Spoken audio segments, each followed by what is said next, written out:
Music is a universal language. Love is universal healer. Water is universal solvent. And basically, if you put those three together, you're good.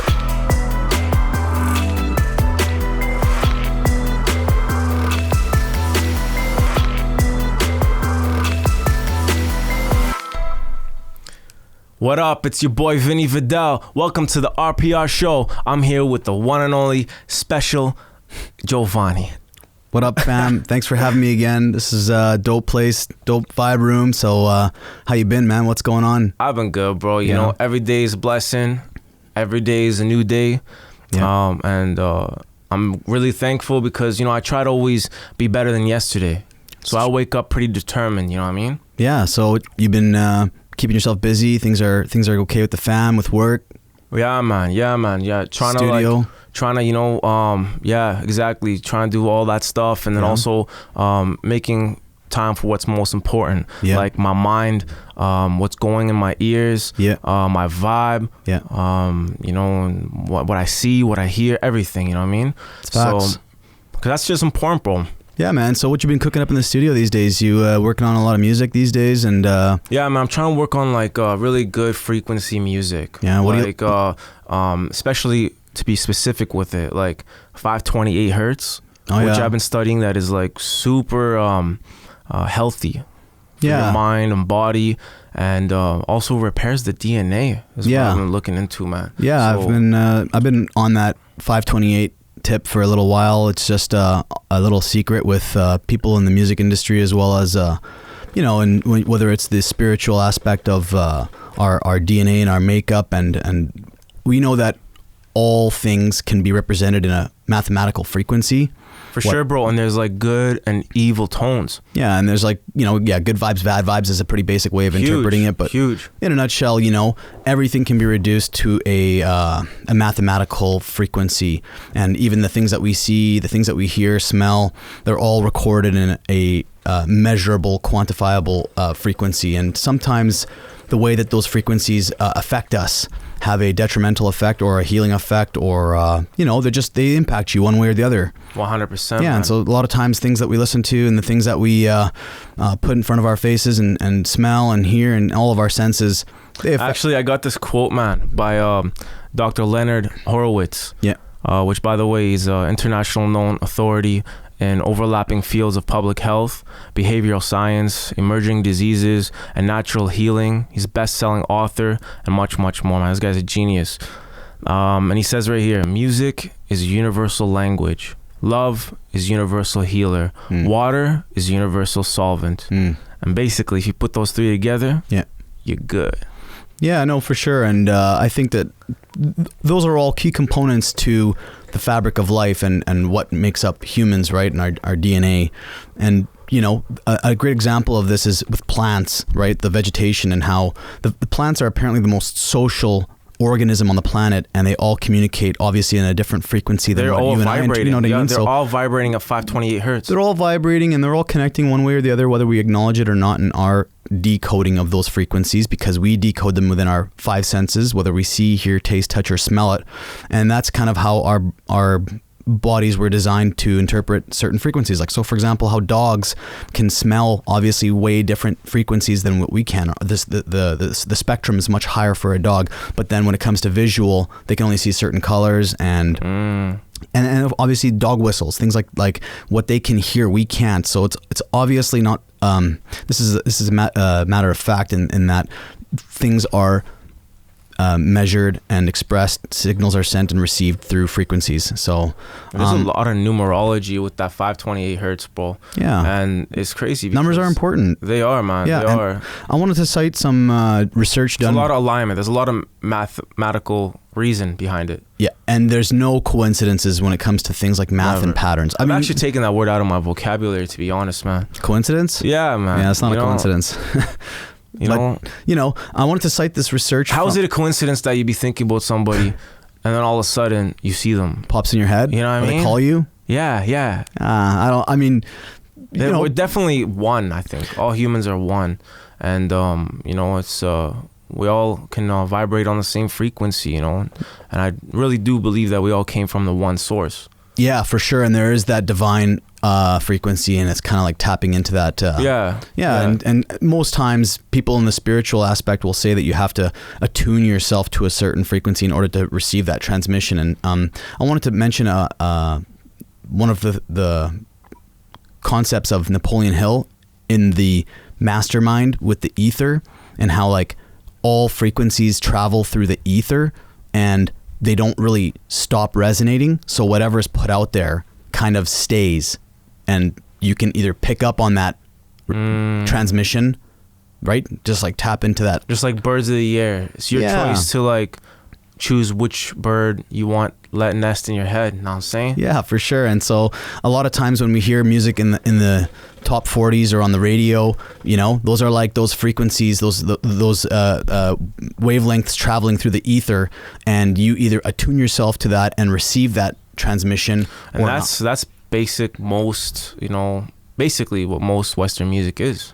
Yeah, you know, and it's in that 440 hertz. It's obviously not the same frequency that heightens awareness or consciousness. No, you know? unfortunately. Yeah, you're not going to hear Gregorian chant on top 40 because there's a lot of self-healing tones. So why do you think that is? Music therapy. Why do you think that is? Why do you think they're pushing this agenda of, you know, toxic music? I think it's really easy to describe in one sentence or less, is that people in this state of perpetual unrest or perpetual unease, whatever that feeling might arouse from listening to the modern music, and they're easier to manage. I think ultimately it comes down to mind management, right? Being able to control how you think, how you feel, how you consume through the media that we ingest. Control. Yeah, control. So it's in other words, it's just a matter of being able to influence people to because they don't want you to be strong. They don't want you to be wise. They don't want you to be powerful, right? Because the more that you're vibrating at these low frequencies, the more control they are able to obtain. Yeah, you need them more when you're not free in that respect. You rely on them, and when you rely on them, and them being the system that entrenches us in this lower frequency, whether it be through the music that we consume or the online feed or what we eat in the grocery stores, right? Like I'm pretty sure the produce isn't being holistically grown through natural means with higher frequency. So it's really like what you eat. Yeah, it's what you hear. It's what you think. You know, what's coming at you. Yeah. Visually. You know. All your senses, man. We are made up of mostly water. You and I are composed of 70%. Yeah, biologically we are creatures that are composed of primarily water, and that usually is through what we ingest and eat and consume and drink. Obviously, all those things are essential key components to life.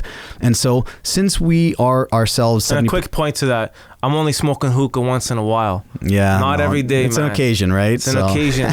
Not every day, man. Yep. Abuse anything, and that's just going to get you good. Yeah. You have... Or bad. You have...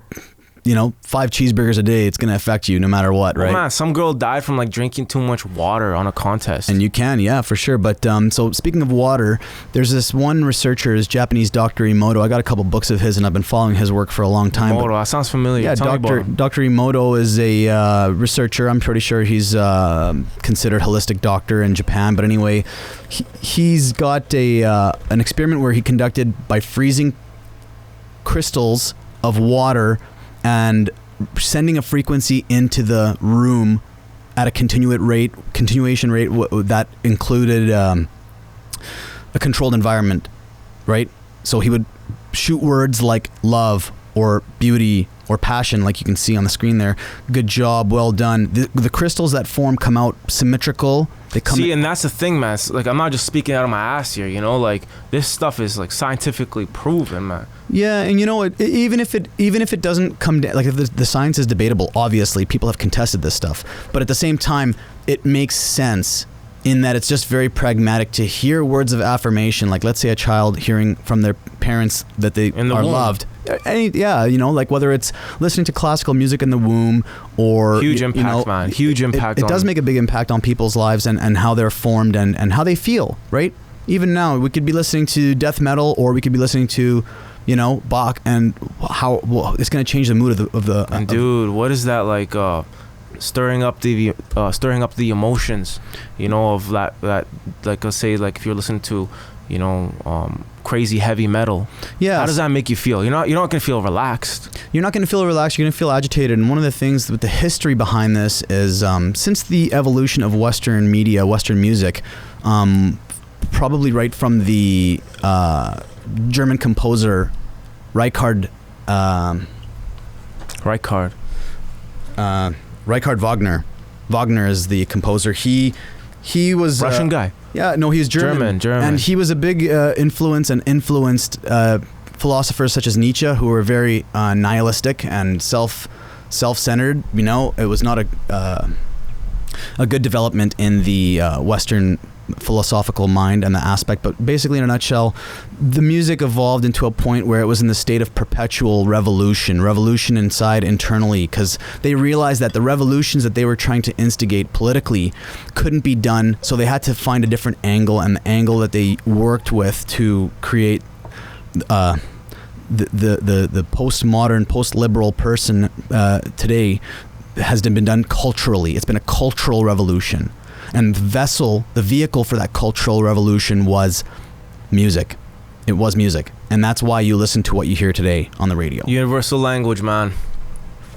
And, you know, let's say a Chinese guy could be playing, you know, a certain instrument, and, you know, I don't know how to speak Chinese or anything like that, but I can connect with him. Yeah, you can feel it. You know, music. It's like listening to an orchestra or violin. You know, it just, you feel it in your bones. So we got another example. Universal language. We got another example of the water crystals being photographed by Dr. Masaru Emoto. So when directed words and thoughts to water, Dr. Emoto discovered that words with positive energy form beautiful water crystals when frozen. Negative words and thoughts created distorted, discolored blobs with no crystalline structure. You can see here, for example, there's just polluted water from the river of Japan. There's the Fuji water, dam water before prayer. They've got some pictures of that same water after prayer. So the prayer made a huge impact on its crystallization. You got spring water that's much more clear and symmetrical than, say, for example, a water that's being exposed to heavy metal or a cell phone. Even your cell phone creates a distorted crystal. So, I mean, if every person's got that right into their pocket, and, you know, or strapped around their wrist, whatever, it's next to your family jewels, what's that doing to you? You know? So, they don't want you to have high testosterone. They want you to be weak. Well, and you can create sterile environments through frequencies. So, for example, some people believe that being exposed to Wi-Fi, for example, in the house makes men not regular to their reproductive abilities, or female fetal development irregular. I've heard this from actual doctors telling me that, hey, if you're planning on having a baby in the house, or wife's pregnant, keep the Wi-Fi out. I've heard that. I don't know. Well, I know a lawyer that's, you know, experienced some crazy, I forget what the term is too for it, but it's like, it's a type of, you know, too much laptop or too much cell phone or too much Wi-Fi, like you said. I'm good for now. Okay. And yeah, man, this guy like couldn't even get out of bed for like 3 years. He couldn't work for 3 years because he had some crazy like impact because of all the social. For sure, and you know, and networking. And the thing is ultimately, it's got to be down to the mood. What are you? What kind of atmosphere are you establishing for yourself before, you know, like, for example, a lot of people listen to the radio when they're driving to work. How does that affect you when you're driving to work and you're listening to something that's uplifting versus something that's depressing? Right? It could either make or, you know, make your day or break your day. Yeah, for sure. Up. You know, so I think that a lot of times we just go unconsciously with what's going on with the top radio, top 40 radio hits, or whatever's being pumped out of Sirius satellite, or just whatever's being suggested, right? I mean, it's obviously, and I say this to a lot of my friends, people that you hear, or household names like celebrities, are granted access. So it's not a coincidence that they ended up on your ear, on your you know, stereo speaker. For sure, man. It's not a coincidence you're hearing them in the mall. You know, man. exactly. So it's been engineered and placed there, and a lot of it has to do with the social engineering aspect. And it's all the same message too. That's what I've been seeing, you know, and they're all talking about the same old shit, just different delivery. Yeah, and you know, I just feel like drugs, sex, alcohol.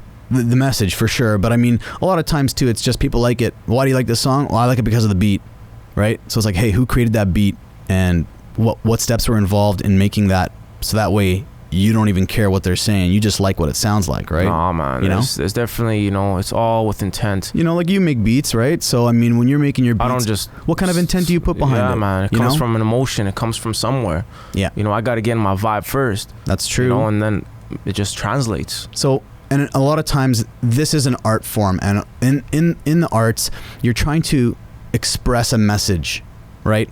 And so when people are making music, whether it's, you know, Def Jam or whatever, big record labels, they're not going to jeopardize those sales. They're not going to jeopardize the quality of their product. So it's definitely engineered to a T, so that way it's evoking a certain response. It's definitely crazy, man, because it's your choice to even give them power. Because if they feed it, you know, in your ears, and you're listening to it all the time, on the radio, on Apple Music, on Spotify, it's always trending on the top lists. It's the first thing that you see in the feed. You know, it's you become addicted to it. For sure. So that's why sometimes if you start hearing classical music, it might come off like boring, or it might come off it's not as stimulating. It's not as stimulating. And you're used to the overload of just everything. So another good point about that, Danny, is with the modern music, the invention of rock and roll, for example, right, which is like a bastard child out of jazz, right, which you found the first kind of jazz outfits in the early 19th century around France, and then they moved to the Americas through the Cajun lifestyle of New Orleans, and eventually it evolved into modern day rock and roll. And that modern day rock and roll uses the chromatic scales, right, where it's perpetual unrest, right? Classical music, it's got a beginning, it's got a middle, a climax, and a resolution and an ending, conclusion. Whereas the modern music is set up in a way that it's just constant, perpetual agitation, hypnotic loops, and it's just no resolution. So you end up listening and ingesting this stuff, and you become like that. You behave in a manner that's revolutionary and stirring. It is so hypnotizing, and then that's, you know, you're so hypnotized that a lot of people don't even listen to the lyrics, which are so important, and that is what subconsciously is being implemented into your brain. Yeah, absolutely. And you know, whether you acknowledge it or not, I mean, sometimes you can even sing a song and recite it word for word, and if I asked you to do it without the song or the beat, you're just like, I don't even know what that song is. I don't even watch TV, but the other day I came home and, you know, my wife was watching, I think it was Canadian Idol. Yeah. And they're all picking a song, doing covers, you know, and I'm just like watching it for a little bit, which I don't watch TV much, but I was listening to it for like 15 minutes only. Yeah. You know, and everyone was playing. A couple people went on and they had their own song. And then, you know, next thing you know, I'm in the shower after, and I'm like thinking about, you know, what song I would, you know, cover or whatever, you know. Would you make it if I were, yeah, I wouldn't I'd probably do an original, but you know, it's just like, yo, I just watched something for 15 minutes and now I'm like thinking about it, you know, in the shower, whether you like it or not, and then, you know, on the way up the stairs and all this, you know. So it's like, how about, you know, let's say listening to an album all day long? How much impact does that have on your near future, if not your, you know? When I was younger and I used to listen to a lot of hip hop and like gangster rap and stuff, I would literally listen to them cover to cover, albums, you know. That was kind of the way that I listened to music, and I still kind of respect that idea of when an artist makes a song or you know, a piece of work, it's kind of one piece to a larger picture or puzzle. So I like to kind of ingest the whole thing, so that way I get a larger context of what the actual message of the artist is. So that's kind of like the meaning behind music when you think of the art form. But nowadays we have such a short like ADD attention span where it's like, I can't even focus on something, never mind actually listen to an album cover to cover because I like this one hook or whatever, you know, this one verse. And that's why I think most people don't vibe with classical music, because they don't have time for the whole story. Yeah, you know, and I think that that's also like a dilution of things that heighten, you know, like for example, your awareness and your consciousness. And really funny story is last year I got exposed to my first Gregorian chant in a church, right? But like that takes some time to sit there and go through an entire service. It's like almost 2 hours when you're doing a Latin Rite Gregorian chant, right? But the feeling that you get, it's just like so different because you've never experienced something like that. It's like going to the symphony, right? When usually you're used to going to a Metallica concert, right? Mm-hmm. So, well, man, even in the war, like the stomping on what they do, you know, and like the what do you call it? Yeah, preparing for battle. Yeah, the battle cries and the drums. Look at the and vibe of that. See, and that was how does it make those soldiers feel? I think that was a really key part to rallying up the troops in order to make them ready for war. And back then, the you know, ancient Greek or ancient Roman, they would use the music to psychologically to prepare the soldiers for war and to win or lose battles. I mean, really, this was like a deal breaker for them sometimes, because that's why I take it so seriously with all the different rehearsals and making sure everyone's doing perfect, because it's all a vibe, man. You know, and if they get in that vibe really intensely, you know, with their mind and body, and again with what they're hearing, then they're ready for that shit. They're ready to kill, man. So can I ask you a question? How's your musical lexicon evolved over time? Like how has your, you know, I think that changed, or like where are you at right now? You know, like I grew up with, you know, Western music, so you know, I really looked up to, like, I don't know, 50 Cent, Lil Wayne, these guys, man. And you know, now that I'm, you know, studying more and learning about consciousness and learning about the different frequencies of sound and learning that there's good and bad tones and how they actually have an impact on your consciousness, big time, and on your life, most importantly, you know, it's quite crazy. I made a big shift. I'm not doing no dark ass music no more. I mean, everything has its place and its vibe. That's true. But being more aware, you know, of what I'm listening to, what certain people are preaching on their records. It's true, yeah. And you know, there's a lot of agenda, you know. Yeah, you know, when I was younger, I used to always peep when I bought a new CD or tape, I would always peep the album art.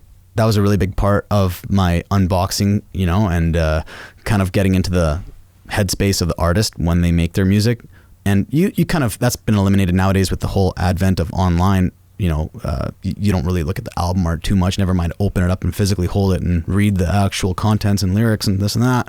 It matters, man. You know, I think that was... And it's not a separation from what the music is. Yeah, you can't divorce the content even from the just beat, like, you know? Yeah, exactly. And even like the beat, right? The beat is not different than the mixing process or the tracking process or the mastering process or the actual writing of the lyrics or the recording of actually, you know, being in there and recording the vocals, like, or even the visuals. It's all one piece. It's not a separation of different things, and it's all one package. And you know, that's kind of interesting because a lot of classical composers, like if you removed one element of the orchestra, like if you removed the strings or the woods or even a little part, like maybe some tiny percussionist or something like that, it would make a really big impact on the entire end product, you know what I mean, as far as the grandeur scale of what music is. And you know, like I find it really funny how we've lost this art of even singing, right? Like I personally think that the highest form of music is the voice. Vocals, the human voice has to be the highest form. You know, in terms of an instrument, the piano is obviously comparable. Or the most impactful. Absolutely. And I think that like that's kind of the OG when it comes to instruments, is like the human voice. And nowadays people all instruments are doing is trying to imitate the human vocals, man. Pretty much. And you know, what artists nowadays, you know, they're lip syncing or they're auto tuning, and it's just like whatever happened to like even just listen to music from like the 70s and 80s as it evolved through the 90s and, you know, now into the 2000s and double digits here. It's just a totally different sound, right? And they've totally walked away from the fundamentals of what music is intended for us. You know, what's its actual intention? What's its purpose? What is its purpose? I don't know. I think ultimately when you think about it, it's to express, it's an expression, right? An internal expression that's externalized. That's a big key component. And the second would be communication. It's another frequency. It's just like math. It's just like painting painting a picture on the wall. You know, I'm trying to say something and you're trying to, you know, and the thing is like, what about the people that say it's the culture? It is a reflection of the culture. You know, I'd say that a lot of times some philosophers would say, allow one to control the music of a nation, and I care not who makes its laws. So you can definitely control and govern the people through without an elected official. Who elects the guy that runs Interscope, or who elects the guy that runs, you know, Virgin Records? Like, obviously these people are multinational corporations who aren't allegiance to any nation or any group of people, right? They're just worried about ends. They're worried about influence. They're worried about control. And I mean, hey, who knows? It could even be funded by CIA. I mean, Operation Mockingbird, you know, is not a hidden thing. That's a crazy point, man. Yeah, this is declassified, right? So it's like they've had their hands involved in the media to control people for decades. So it's like, you know, and dude, like, follow the money. Most like hip hop music is in the US. Canada's, you know, definitely been coming up a little bit, yeah, but it's mostly in the US. And in the US, there's private prisons, right? And sometimes these private prison owners are, you know, maybe their capacity could use some more inmates. Beefing up, yeah, let's do it. Know? Well, stir them up, get them to rap about drugs, get them to rap about, you know, fucking, yeah, man. I know killing and all this stuff. I know homies that were fighting in the war in Iraq and in Afghanistan, and you know, they weren't Boy Scouts. They weren't listening to Kumbaya before they went into war. You know, they're listening to death metal, right? It primes the pump for them to be able to go out and do their job, whether that is to, you know. Well, man, like, even if I'm like a pharmaceutical company, yeah, and obviously musicians have the most impact on the world. Yeah. If I own a pharmaceutical company, I'd pay you what, 10 grand, 15 grand, whatever the number is, man, to, you know, rap a little bit about my Percocet, or rap about my, you know, Addy, or rap about this and that. Yeah. It's a marketing thing. No, for sure. And, you know, it's a part of the culture, like you said, right? And that culture has literally been formed or malformed through these artists' influence. Well, man, like even Juice WRLD that just died from, like, you know, overdose. Yeah. He said in an interview that it was because of Future. Oh, yeah. That got him into drugs. Oh, yeah. I mean, for sure. I mean, you monkey see, monkey do, right? So, I mean, if I want to be hyped like these guys, and these guys are getting 22 million views or whatever followers, it's like people don't want to, they want that, you know? And that's just kind of like human nature sometimes. And then you amplify that with the music that they're listening to, and it just turns into a big mess. I think that right now we're in a really big mess, and in order to take back our culture, you know, it is a culture war. So, you know, in order to take back the culture, it's like we got to be conscious of what we're listening to, you know. And the problem is, who's asking those kind of questions, right? That's the thing, man. They don't, like, and it's a miracle how I even was able to discover this stuff too, you know. But I think it's the most, you know, if you seek wisdom, you find it. Yeah, you know what I mean, and I think that ultimately too, like when you think about this, it is a spiritual. There's a spiritual dimension to it, right? Back to what I was saying about how music is a spiritual expression. Well, right now we're going through a spiritual battle, and it's diabolical and nefarious versus the good and the godly, right? So I truly believe that the spiritual realm is a lot more real than the physical realm. Yeah, I think it's deeper than what you can see and what you feel and all that stuff. You know? What about the ether, man? Like we were saying before, you don't see the ether; it's there, it exists. What is this ether? Be more like so. Well, I mean, it's like, think about it, right? There's like people that know. We live in a 3-dimensional world, right? It's like length, width, and height. That's like the 3 dimensions, and then the 4th dimension you could add time, right? So we're like in a 4D world, but like there's multiple dimensions, which it's way above my pay grade. I'm not an astrophysicist or anything like that, but obviously people have been talking about these ideas for a long time. And if there's other dimensions that are parallel or on top or beside or within ours, then like, and I think that's why we've evolved so much in this last like 50 years. Yeah. Is because I think people are really realizing. Yeah, it's a technological revolution for sure. Man. And so part of that technological revolution is we're realizing that things like the ether may exist and that frequencies travel through them. And that's like a huge pool of wavelengths all around us. So frequencies are so huge, bro. Right? Like even like they say Einstein was resonating at like 750. I'll pull up a frequency chart right here. And you know, with this, you see here, there's all these different frequencies and guilt and envy or jealousy, low and frequency, all these other right? low frequency stuff. You know, and these lower numbers have an impact on how you live and how you feel and what do you attract. So there's a lot of like psycho-cybernetics with it, and there's also you know, a lot of subconscious.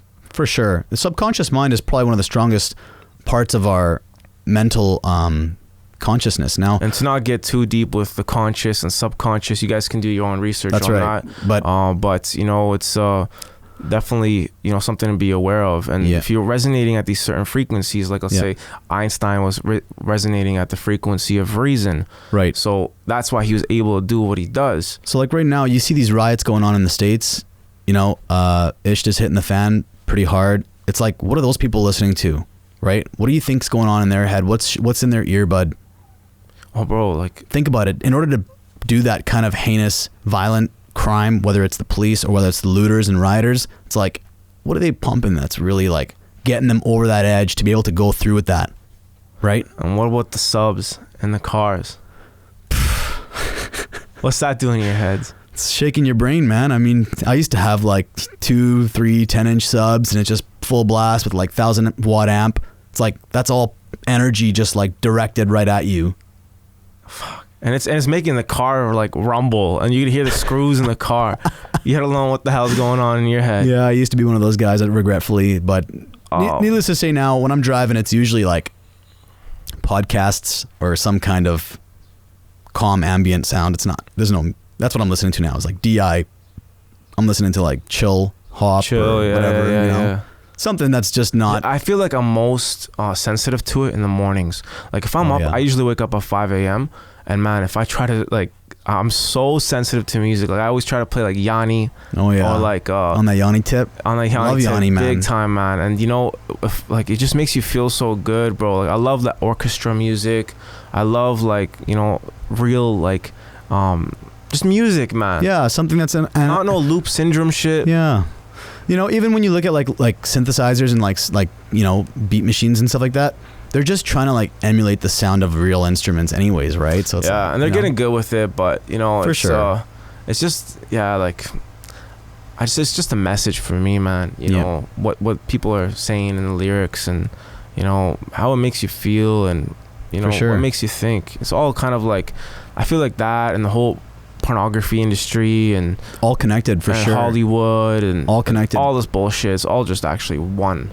And they're all one gang, and they're all small pieces to the same big picture puzzle. And there's no coincidence. Like every one of these industries, they're all connected through families, through bloodlines, through funding sources. And I know it sounds like a conspiracy theory or something, but really, when you do the actual investigative journal that people have done and have been silenced, it's pretty clear cut and dry that there's about 6 mega corporations that mass produce all the media that we kind of see regularly, the household names and stuff like that. The ones that are granted access, like I was telling you about, right? So, man, like that's why there's so much suicide in the game.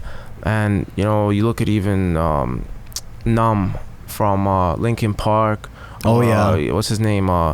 That just passed away. Chester Bennington. Yeah, man. You know, like look at how they've been feeling. You know, like why do you feel like that, man? If you're making music and if it's good music, you know, you shouldn't be feeling so fucked up about it. You know. You know, I think that there's definitely an effect, and you know, I know a lot of people that live that lifestyle. They fall to the, you know, the demons. You know, they kind of, it's a demon doorway. So they, you know. Well, what happened with Post Malone, man? Did you see him on stage the other day? Yeah, I don't know, man. I don't really watch that, but I've heard about it, and you know what? I'm not surprised because this guy's under the influence of however many influences, right? That are actual substances. Never mind the spiritual influences, right? So, and it's in the lyrics too. You know, like if you actually listen to these artists' lyrics, you see what you hear what they're saying. It's the message, and they're being very like blunt about it. They're not hiding it. No, for sure. And I think if you go back, like, see, it's funny because this is kind of wrapping it all up together here, Danny, because I don't know how much more time we got left, but it's part of the human condition. We've known this about ourselves for a long time. And to go back to the ancient mythological stories of Apollo and Dionysius, the two siblings, they're children of Zeus. pagan gods, you know what I mean? So like the ancient philosophers of Greek, the Platos, the Aristotles, they all knew this. So they've been telling us this for centuries and millennia. But basically there's this dichotomy, this dialectic here between Apollo and Dionysus. It's a philosophical and literary concept, a dialectic based on Apollo and Dionysus in Greek mythology. Some Western philosophical literary figures have invoked this dichotomy in critical and creative works, most notably Friedrich Nietzsche, that I mentioned earlier, that was a good buddy of Wagner's, who made a big influence on Western media and Western music specifically. So whether it was drama or whether it was music, these guys had a major influence. And so they went from, the story goes in Greek mythology, Apollo and Dionysus, the both sons of Zeus. Apollo is the god of the sun. Mm-hmm. Okay, so Apollo is the sun god, and rational thinking, order, appeals to logic, the logos, prudence, purity, right? All the virtues of, let's say, classical music. And Dionysus is the god of wine and dance and irrationality and chaos, and appeals to the emotions and instincts. So the ancient Greeks did not consider the two gods to be opposites or rivals, although they were entwined by nature. So they're siblings, and sibling rivalry naturally occurs that they clash. But in a nutshell, philosophers and thinkers have said that we've gone into the Dionysus age of music. We went from Apollo, this sun, which, a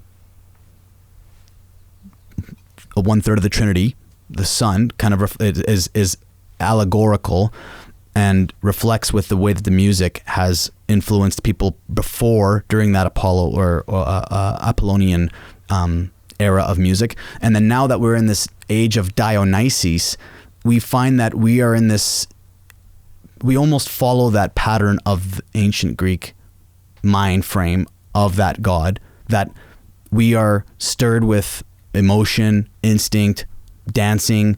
It's this like Woodstock mentality, right? And unfortunately, that's what's taken over. And that's kind of gone in with the chromatic scales of... This guy got real deep with it. You know what I mean? And he got real deep with it. Part of it is that it's certainly true that dynasties rise and fall. And right now, the beast that controls the media is not a good one. And it's just... I know that it sounds really gloomy when we're trying to talk about heightened frequencies, but we have to understand that this is being used, the music is weaponized.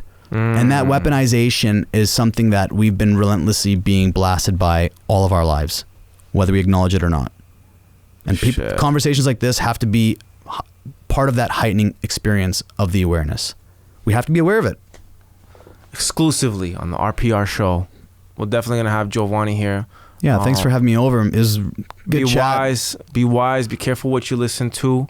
Careful what you put in your ears, what you see, because they don't want you to be strong. And if you want to be strong, you want to fulfill your purpose, you want to actually have an impact on the next generation to come, get woke, my man. Thanks for having me. Peace.